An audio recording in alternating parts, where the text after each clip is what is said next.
with head coach Lester Davis, former Mainland co-defensive coordinator and strength coach. So, Coach, how you feeling today? I'm excellent. I'm awesome. It's a great day to be a Sandcraft. As I saw on the tweet was that you're an alma mater for Seabreeze. Yes, sir.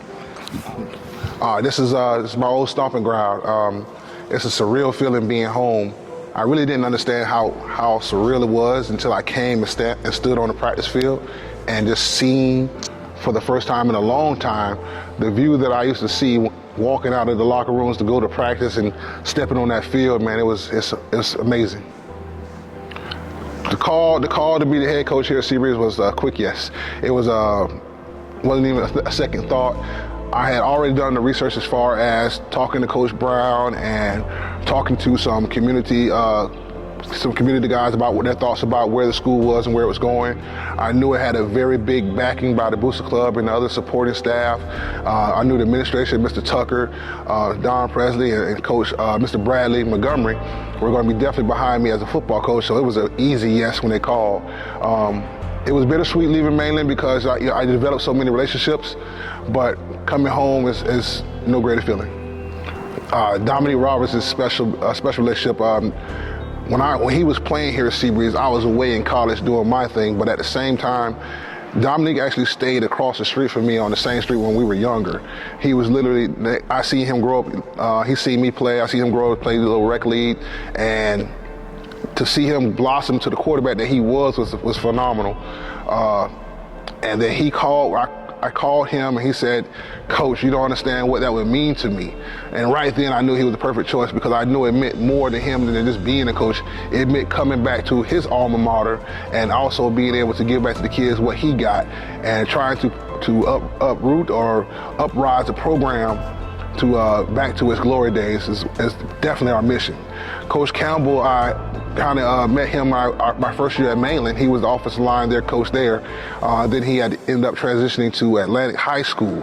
But during that time when he was at Mainland High School, I saw his work ethic. I saw his dedication, his devotion to not only Mainland, but the offensive line and those kids alone. He had meetings during lunch. They had special group chats, and he was helping me with my leadership program. So I knew him as would be the perfect candidate to bring in to help lead Seabreeze to where we want to take it. Like I said, the elephant in the room, clearly on my mind is beat Mainland. Beat Mainland is clearly on my mind.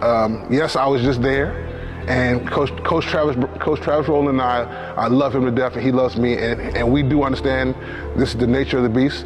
But beat Mainland. We got to beat Mainland. That's our goal, is to beat Mainland. And not only just to beat Mainland, because now we know to beat Mainland means we're district winners. We win the district. And that's also a goal. So yes, beat Mainland is number one on our tape.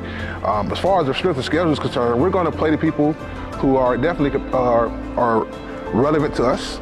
I really want to play everybody in the city of Daytona. I want Creek. I want New Smyrna. I want D-Land, I want Deltona, I want Pine Ridge, I want FPC. I want all of them. Because I feel we gotta dominate here first, and then we can venture out. The first thing I want to instill into our players is a culture, a winning culture, a championship culture, a competitive culture, one that we back down for no one. We're going to jump in the weight room and we're going to get strong. We're going to hit the field and we're going to get faster. We're going to be more agile and flexible. So we're going to do those things, but to do those things, we want to make sure that we're doing it for a purpose, and the purpose is winning. So I want to instill in a winning culture. And we want to win in the classroom. We want to win on the field. We want to win in life. So winning is winning, and that's the first thing I want to establish is a winning culture. Well, I can't even tell you the magnitude of which I've been welcomed back home. My coach that coached me, Coach Kerry Kramer, is on the staff right now. And to see him in his eyes when he light up when he sees me and he realized I was going to be the head coach, that meant the world to me. Like I said, Mr. Tucker, Mr. Presley, Mr. Montgomery, the community itself, the Booster Club, my emails have been going up and down as far as people coming in and saying congratulations, welcome home, and it's been very heartwarming and touching that people thought of me in that manner. I was also told at the end of the interview when they announced me that I was really spoken highly of by the community. And that in itself means a lot because that's home. That's really home. I live in Ormond. I'm from Ormond. I breathe Ormond. I'm from Sudan. and I'm from the Sudan part of Ormond, and it means a lot that the city of Ormond thought about me like that. So yes, it was very welcoming. My goal to be more impactful is first and foremost to be vigilant.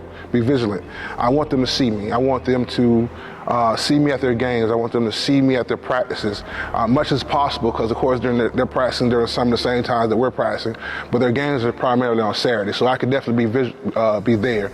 I want to have some camps where they can come in and they can interact with my players as well as my coaches and see what the Seabreeze lifestyle is about. See what it means to be a sand crab. I want to bring back the Billy Glenns, the Lamar Glenns, the Anthony Glenns, the Carlos Harris, the Patel Troutmans, the Eric Kemps, the Jeff Scotts, the Sebastian Janikowski, the Eric Wings, the Xavier Lees. I want to bring all those guys back so that they can see the rich tradition that Seabreeze has as far as being successful in the realm of just football.